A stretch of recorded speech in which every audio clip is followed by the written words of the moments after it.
ഇവിടെ ഇട്ടണം. വളരെ ഉപകാരം. അതൊക്കെ അനക്കണ്ട ഒരു കള്ള ലക്ഷണം.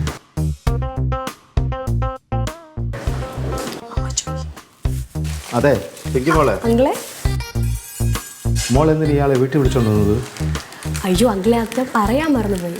എനിക്ക് ഈ ചാരിറ്റി വർക്കൊക്കെ ഉണ്ട്. അപ്പോൾ ഈ വർഷത്തിൽ ഞാൻ ഒരു ദിവസം ഇതുപോലെയുള്ള ഈ റോഡരികിൽ ഫുഡൊന്നും വാങ്ങാൻ കഴിയാത്തതുണ്ടല്ലോ, അവരെ വിളിച്ചോണ്ട് വന്ന് ഒരു ദിവസം ഫുഡ് അങ്ങ് കൊടുക്കും. എന്തിനി? It's like a meditation. നമ്മളെ ഈ മെഡിറ്റേഷൻ ചെയ്യുമ്പോൾ നമുക്ക് നല്ലൊരു ഗുഡ് ഫീൽ കിട്ടില്ലേ, അതുപോലെ ചാരിറ്റി ചെയ്യുമ്പോൾ എനിക്കൊരു സുഖം. അത്രേ ഉള്ളൂ. മോള് പറയണതൊന്നും എനിക്ക് മനസ്സിലാവുന്നില്ല. ഈ വിളിച്ചോണ്ടിരുന്നവായി എത്രത്തക്കാരനാണെന്ന് മോൾക്ക് അറിയാമോ?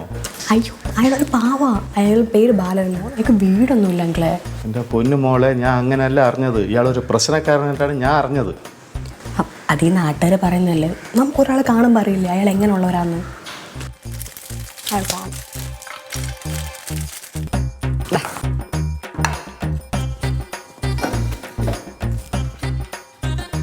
ഇതൊക്കെ ഉള്ള അങ്കിളെ, എനിക്ക് കുക്ക് ചെയ്യാനൊന്നും അറിയില്ല. മോള് വിളമ്പുന്നതൊക്കെ കണ്ടപ്പോൾ ഞാൻ വിചാരിച്ചു വല്ല ചിക്കൻ ബിരിയാണിയൊക്കെ കാണുമെന്ന്. ആ സാരമില്ല, ഇനിയിപ്പോൾ ഉള്ളത് കൊണ്ട് ഓണം പോലെ.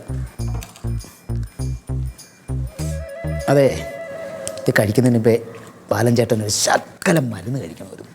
അതിനെന്താ, കഴിച്ചോ? കഴിച്ചോട്ടെ. മോള് പോയി ഒരു ഗ്ലാസും ഇത്തിരി വെള്ളം എടുത്തോണ്ട് വാ. ഗ്ലാസും വെള്ളം ഡൈല്യൂട്ട് ചെയ്ത് കഴിക്കാനാണ്. ഗ്ലാസും കോപ്പയല്ല, ഗ്ലാസ്. എന്നാ പിന്നെ ഇത്. ആ, അത് ന്യായം.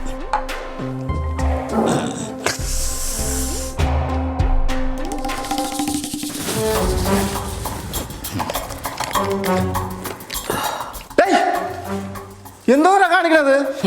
ആദ്യമായിട്ടൊരു വീട്ടിൽ കയറി ഇതിന് കള്ളു കുടിക്കണ നാണമല്ലടാ നിനക്ക്? ഞാൻ എന്തിനു കാണിക്കണം? ഞാൻ ഈ കൊച്ചിന്റെ ഗസ്റ്റായിട്ട് വന്നതാ, അല്ലാതെ വലിയ കയറി വന്നതൊന്നും അല്ല. പിങ്കി മോളെ, ഇവനെ പറഞ്ഞോളൂ, ഞാൻ ആദ്യമേ പറഞ്ഞതാണ് ഇവൻ ശരിയല്ലാന്ന്. പിന്നെ നീയാണോ ശരി? നീയാണോ ശരി? എന്തോന്നല്ലേ ഇവൻ പറയുന്നത്? വഴി കിടന്ന് ഉറങ്ങി എന്നെ വിളിച്ചോണ്ട് വരുത്തിയിട്ട് അപമാനിക്കുന്ന. ചേട്ടാ, ചേട്ടാ പൊക്കോ, പൊക്കോ. ഞാൻ പോണില്ല. മോൾ എന്നെ കണ്ട് ഇഷ്ടപ്പെട്ടിട്ടല്ലേ മോൾ എന്നെ ഇവിടെ വിളിച്ചോണ്ട് വരുത്തിയത്. അതുകൊണ്ട് മോൾ നമ്മുടെ ബന്ധത്തിന് ആര് തടസ്സം നിന്നാലും അവനെ ഞാൻ കൊന്നിരിക്കും. മോളെ വിഷമിക്കണ്ട, മോളെ കൂടെ ഈ ബാലൻ ചേട്ടനുണ്ട്. മോളെ ഇവൻ എന്തോന്ന് പറയണത്? ഇവനെ പറഞ്ഞാ ചേട്ടാ പൊക്കോ. എന്റെ മേത്തങ്ങനെ തൊട്ടാ നിന്നെ ഞാൻ കൊന്നിരിക്കും. ഞാൻ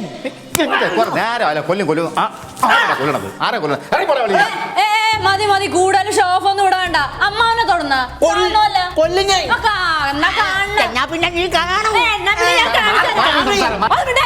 എന്തിനടാ അടി കൊണ്ട് ചാവണം? ഇറങ്ങിപ്പോ. പോ, മര്യാദ പിള്ളേര് പറഞ്ഞ് ഇറങ്ങിപ്പോ.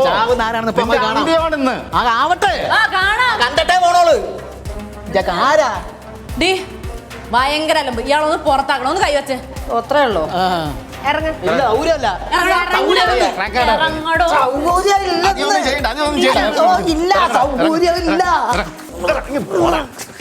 തന്നെ പരിസരത്ത് കണ്ടുവരുത്. നിന്നെ എടുത്തോളാം. പോടോ. ഇത് നമ്മുടെ പിങ്കി മോളില്ലേ, ഒരു ചാരിറ്റി ചെയ്തതാ. നിനക്ക് എവിടെ നിന്ന് കിട്ടുന്നടി ഇതുപോലത്തെ സാധനത്തിന്? ഞാൻ ഒരു കാര്യം പറയാം, ഇനി മേല ഇതുപോലത്തെ ഒരു ഒറ്റ എണ്ണത്തിനെ വീട്ടിനകത്ത് വിളിച്ച് കയറ്റരുത്. സോറി അങ്കിളെ.